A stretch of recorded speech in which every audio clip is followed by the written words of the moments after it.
Hello dear students, welcome to my channel. Today we are going to solve activity number 13. It's from the bridge course. It's for standard 7 subject English. Okay, now let us see day 13. What is the title of this activity? It is Grandpa's story tit for tat. Tit for tat means जशास तसे. Okay, now let us see second. Learning outcomes competency statements. Reads children's literature with pleasure. Reads in order to obtain information.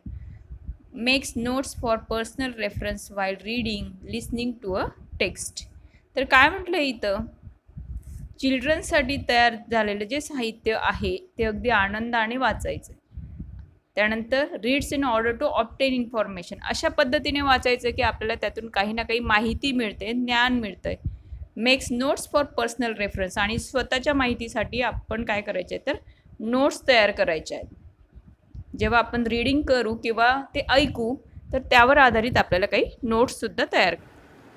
Third, learning activity experience. Let's do the following task. Read the story on page number 1.6, page number 20.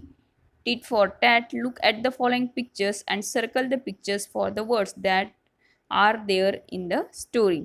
तर आता आपल्याला 20 नंबरच्या पेजवर जी story देण्यात आलेली आहे tit for tat ती read करायची, वाचायची. So now let us read the story. Tit for tat. Once upon a time, a camel and a jackal lived by a river near the water's edge, and on the other side of the river there was a village with fields and farms. The jackal was very clever. He tried to play a trick on his friend, the camel, who was happily munching away his food. The jackal began to tempt him to go for a sugarcane treat in the farmer's field. At first, the camel hesitated, but in the end, he agreed to go with the jackal to raid the sugarcane field. The jackal sat on the camel's back, and the two friends crossed the river. They ate their fill in the sugarcane field. Suddenly, the jackal began to howl. "Shh," said the camel. "You will wake the farmer." But the jackal went on howling. Sure enough, the farmer and his helpers came running to the field. The naughty jackal slipped away, but the poor camel could not do so. The farmer beat him up and drove him away. Jackal was waiting for the camel at the riverside. He said, "Sorry, brother, but I am in the habit of singing after a good dinner. I hope you didn't mind it much." The camel didn't say anything. He let the jackal sit on his back and entered the river. Near the middle of the river, the water was very deep. There the camel began to take dip in the river.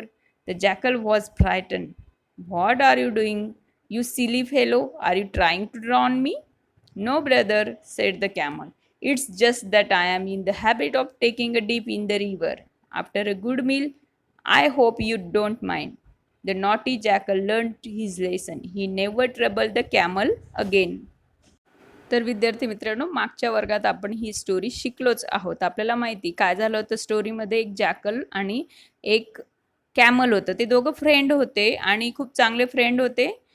एक नदीच्या अलीकडे ते राहत होते आणि पलीकडे शेतं होती. तर एका शेतामध्ये शुगर केन होते, म्हणजेच ऊस लावलेले होते. आणि जॅकल त्या कॅमलला सांगत असतो की आपण एक दिवस मस्तपैकी या शुगर केनच्या फील्डमध्ये जाऊ आणि काय करू तर शुगर केन म्हणजे ऊस आपण खाऊयात, मजा करूयात, असं तो सांगत असतो.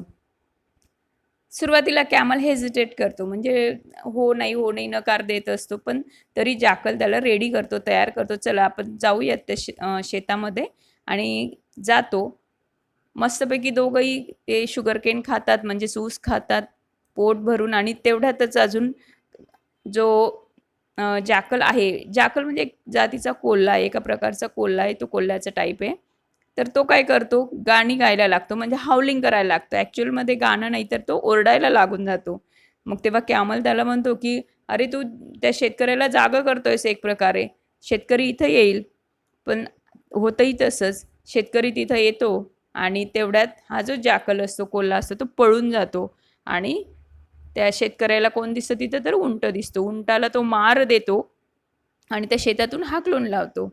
आणि त्यानंतर जॅकल असतो तर तो रिव्हरच्या साईडला त्याच्यासाठी वेट करत असतो कॅमलसाठी, कारण तो कॅमलच्या पाठीवर बसून शेतात आलेला असतो. आणि मग तो म्हणतो, जेव्हा तो कॅमलला भेटतो, तो कॅमलला म्हणतो की मला माफ कर, माझी ही सवयच आहे, मस्त भरपेट जेवण झालं की मला गायची सवय आहे म्हणून मी ते गात होतो, म्हणून तू काही मनावर घेऊ नकोस.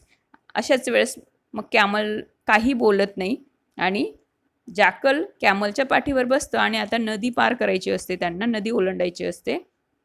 मग ते जातात आणि मध्येच एका ठिकाणी खूप डीप म्हणजे खूप खोल पाणी असतं आणि तिथंच बरोबर हा जो कॅमल असतो तो डीप घेतो, म्हणजे तो त्या नदीत बसण्याचा प्रयत्न करतो एक प्रकारे, असं म्हणूयात आपण बुडी घेतो असं म्हणतो.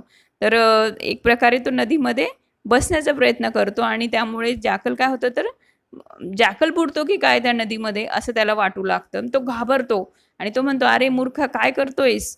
तेव्हा जॅकल त्याला म्हणतो, "अरे नाही, मला भरपेट असं छान जेवण झाल्यानंतर आहे ना, नदीमध्ये एक डीप घ्यायला आवडतं आणि म्हणून मी ती घेतली आहे. म्हणून तू तुझ्या मनावर काही घेऊ नकोस." अशा पद्धतीने कॅमलने जॅकलला एक धडा शिकवला, म्हणजे त्या उंटाने कोल्ह्याला खूप छान असा धडा शिकवला. याला असं म्हटलं जातं टीट फॉर टॅट, जशास तसे.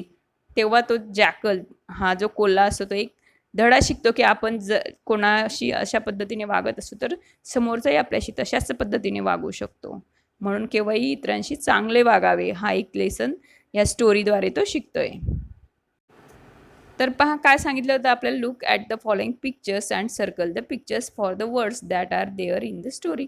आता स्टोरीमध्ये जे जे वर्ड्स आलेले आहेत तेवढ्याच पिक्चर्सला आपल्याला सर्कल करायचं आहे. तर आन्सर पाहूयात. तर पहा आपल्या स्टोरीमध्ये कॅमल आहे, त्यानंतर शुगर केन म्हणजे ऊस पण आहे, त्यानंतर फार्मरसुद्धा आहे, एक जो फॉक्स किंवा आपण एक कोल्हा म्हणतो जॅकल तो सुद्धा आहे आणि एक शेत दाखवलेले ते सुद्धा आहे, रिव्हरसुद्धा आहे. तर फक्त 3 पिक्चर्स इथं येणार नाही आहेत. एक बोट दाखवली, एक हॉर्स आणि एक पोलिसमॅन. तिघही पिक्चर नाहीत, बाकीचे सगळे पिक्चर्स आपल्या स्टोरीमध्ये म्हणजे सगळ्यांची नावं आलेली आहेत. B. Read the following sentences carefully. Arrange them in the order of the incidents happening in the story.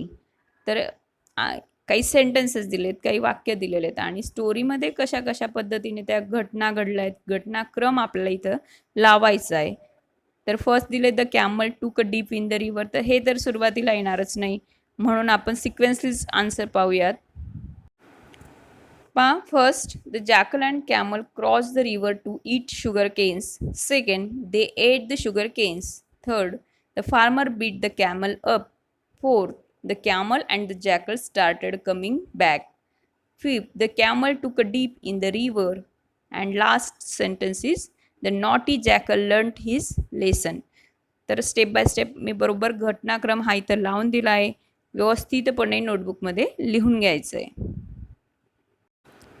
आणि महत्त्वाची गोष्ट म्हणजे विद्यार्थी मित्रांनो, तुम्हाला असं वाटेल आता ही जी फर्स्ट ॲक्टिव्हिटी दिलेली की पिक्चर्सला सर्कल करायचं, तर ते कसं करायचं, नोटबुकमध्ये कशा पद्धतीने करायचं, तर तुम्ही फक्त एकच काम करायचं आहे, ही जी चित्र दिलेली त्यांची नावं लिहून घ्यायची, एकाखाली एक जशा पद्धतीने पिक्चर आहेत तशाच पद्धतीने नावं लिहून घ्यायची आहेत, सगळ्यांची इंग्लिशमध्ये नावं लिहायची आहेत आणि त्यानंतर आपल्याला जे नाव तिथं स्टोरीमध्ये आढळलं आहे त्याला सर्कल करायचं आहे. अशा पद्धतीने हा फर्स्ट जो ए आहे तर तो क्वेश्चन तुम्हाला सोडवायचा आहे. तर पहा solve activity demo for example. आता त्यांनी एक्झाम्पलमध्ये सुद्धा तुम्हाला तसंच दिलेलं आहे. फर्स्ट पिक्चर कॅमलचं होतं तर कॅमल तिथं त्यांनी लिहिलेलं आहे. B the jackal and the camel cross the river to eat sugarcanes. तर पहा सुरुवातीला आपलं तेच सेंटेन्स आलेलं आहे आन्सरमध्ये, आपण सिक्वेन्स इथे लावलेलं आहे, ॲक्च्युअलमध्ये आपण ते सॉल्व केलेलेच आहे. Fifth practice complete question number 4 on page number 21. आता आपल्याला 6वीच्या पुस्तकातूनच पेज नंबर 21 मधलं क्वेश्चन जो 4 होता तो आपल्याला सॉल्व करायचा आहे. तर पहा हा क्वेश्चन होता 4. Now put the following pictures in a proper sequence. आता हे जे काही पिक्चर्स होते ते प्रॉपर सिक्वेन्समध्ये लावायचे होते. आता तुमच्याकडे पिक्चर्स कसं अवेलेबल असणार आहेत, तर म्हणून तुम्ही फक्त नंबर्स लिहिले आन्सरमध्ये तरी चालणार आहे. ओके, आता पहा फर्स्ट सिक्वेन्स काय होती, त्यांना पलीकडे शेत दिसतंय आणि नदीच्या अलीकडे दोघंही आहेत जॅकल आणि कॅमल, म्हणून फर्स्ट नंबर मी तिथं दिला आहे. सेकंडमध्ये ते नदी ओलांडून इकडे आलेत फार्मकडे म्हणजे फील्डकडे आलेत, शेताकडे आलेले आहेत, कारण तिकडे डोंगर वगैरे दिसत आहेत, ते नदी ओलांडून येत आहेत, म्हणून सेकंड मी त्या पिक्चरला दिला आहे. त्यानंतर ते काय खात आहेत, शुगर केन खात आहेत. थर्ड ते शेतात गेलेले आहेत आणि शुगर केन खात आहेत. फोर्थमध्ये काय तर तो फार्मर त्यांना ड्राईव्ह अवे म्हणजे हकलून लावतो एक प्रकारे, ते फोर्थ पिक्चर दिलेलं आहे. आणि फिफ्थमध्ये लास्टमध्ये नदीचं जे खोलवर पाणी होतं जिथं तिथं हा कॅमल बसण्याचा प्रयत्न करतोय, म्हणजेच जॅकलला बुडवण्याचा प्रयत्न करतोय, एक प्रकारे त्याला घाबरवतोय, तर म्हणून ते नंबर आपण फिफ्थ दिला आहे.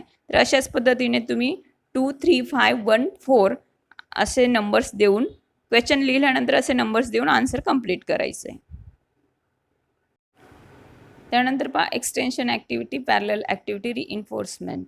Read the story with your parents, siblings, teachers, friends etcetera, taking the role of the camel and the jackal. Second, watch the story on YouTube. आता हीच स्टोरी तुम्हाला यूट्यूबचे एक चॅनल दिलं आहे त्यावर आधारित, त्यावर दिसणार आहे, त्यावर तुम्ही व्यवस्थितपणे पाहायची तिला. त्यानंतर फर्स्टमध्ये काय दिलं क्वेश्चन, फर्स्टमध्ये तुमचे पॅरेंट्स असतील किंवा तुमचे सिबलिंग, तुमचे बहीण भाऊ वगैरे असतील, टीचर्स असतील, फ्रेंड्स असतील, यांच्यासोबत तुम्ही ही स्टोरी एक प्रकारे एक प्ले करायची. म्हणजे एखाद जॅकल बनेल, एखाद जण तुमच्यापैकी कॅमल बनेल, एखादा फार्मर बनेल, आणि तुम्ही जसं जणू काही एका शेतात जात आहेत, म्हणजे ती स्टोरी तुम्हाला एक प्रकारे प्ले करायची. ओके, तर अशा पद्धतीने एक्सटेन्शन ॲक्टिव्हिटीमध्ये सुद्धा लिहायचं काहीच नाही आहे, फक्त आणि फक्त तुम्हाला ते समजून घ्यायचे आहेत, क्वेश्चन्स लक्षात घ्यायचे आहेत आणि त्याचे आन्सर्स कशा पद्धतीने येतील ते मी ज्या क्वेश्चन्सचे आन्सर्स लिहायचे होते ते लिहूनच दिलेले आहेत. तर विद्यार्थी मित्रांनो, बऱ्याच मुलांच्या कमेंट्सवरून माझं असंही लक्षात आलं आहे की व्हिडिओ व्यवस्थित तुम्ही पूर्ण पाहत नाही आहेत, तिला समजून घेत नाही आहेत. कारण फर्स्ट व्हिडिओमध्ये मे बी तिथं आन्सर्स नाही आहेत, फक्त क्वेश्चन्स दिलेले आहेत, काही रोल प्ले करायला वगैरे सांगितले, म्हणजे काही गोष्टी कृतीमधून सांगितलेल्या असतात. काही ॲक्टिव्हिटीजमध्ये तिथं फक्त लिहायचं नसतं आणि काही ॲक्टिव्हिटीमध्ये जास्तीत जास्त लिखाणकाम दिलेलं असतं. तर तुम्ही व्हिडिओ पूर्ण ऐकाल तर ते तुम्हाला समजेल. तुम्ही काय करतायत, मला वाटतं एक एक एक एक पुढे पुढे फॉरवर्ड करत करत फक्त क्वेश्चन आन्सर जिथं लिहिलेले दिसत आहेत ते पाहतायत, त्यामुळे तुमच्या लक्षात येत नाही कोणत्या ॲक्टिव्हिटीमध्ये क्वेश्चन्स आन्सर्स लिहायचे आहेत, कोणत्या ॲक्टिव्हिटीमध्ये काय लिहायचं आहे, किंवा कोणत्या ॲक्टिव्हिटीमध्ये दिलेलंच नाही आहे काही लिहायला, फक्त कृती करायला सांगितली आहे, स्पीक म्हणजे बोलायला सांगितलं आहे. तर ते व्यवस्थित तुम्ही व्हिडिओ पहा, तुमच्या लक्षात येणार आहे कोणत्या ॲक्टिव्हिटीमध्ये काय आहे ते. ओके, आपण आता ही जी ॲक्टिव्हिटी पाहिली ती व्यवस्थित समजून घ्या, ती स्टोरीसुद्धा रीड करा, आणि तुम्हाला माझी व्हिडिओ तर नक्कीच आवडली असेल. चला तर मग पटापट व्हिडिओला लाईक करा. तुम्ही जर चॅनलवर न्यू असाल तर चॅनलला सबस्क्राईब करा. त्याचबरोबर व्हिडिओ फ्रेंड्ससोबत शेअर करा आणि कमेंटसुद्धा. Okay, thank you.